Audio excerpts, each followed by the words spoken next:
What do we really want people to do? Let's talk a little bit and look at these kinds of people that you've seen and think back, think about now. You can call these people any names you want to. You don't have to tell their real names or whatever, but I just like you to look at each of these and think if you've ever known, seen, or heard of anyone like this, and tell me about it. The first kind that's often seen are conquerors, and their thing is all about power, all about control, and all about controlling their own turf and not giving it up. Anybody know any, ever seen anyone like that? Have you? Tell us about it. The experience that I've had, I've been able to actually work with someone that does not, oh, thank you. I've actually had the experience of working with someone that it's me, it's never us or we. When it comes to sharing opportunities and sharing experiences, that does not happen either. It's simply me, my, and I. Anyone else know a conqueror?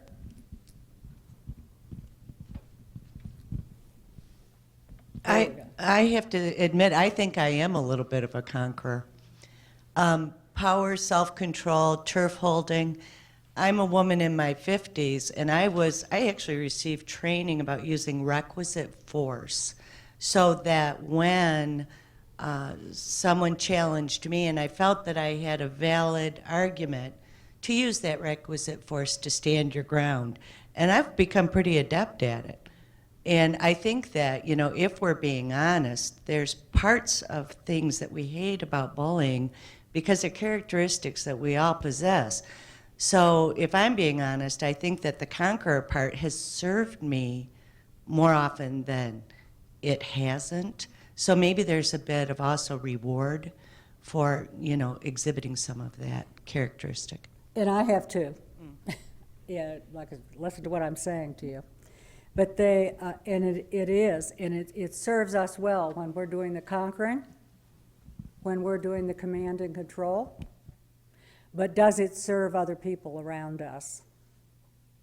Another thing with the turf holding, and that we see, and dare I say, we're seeing it a lot with boomers, and those of us that are getting to that place that we're not going to be the conquerors necessarily anymore, and that is knowledge hoarding.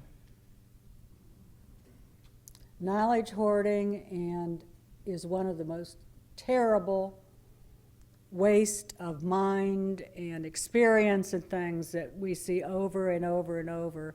And it's really, why do people hoard knowledge? Turf protection.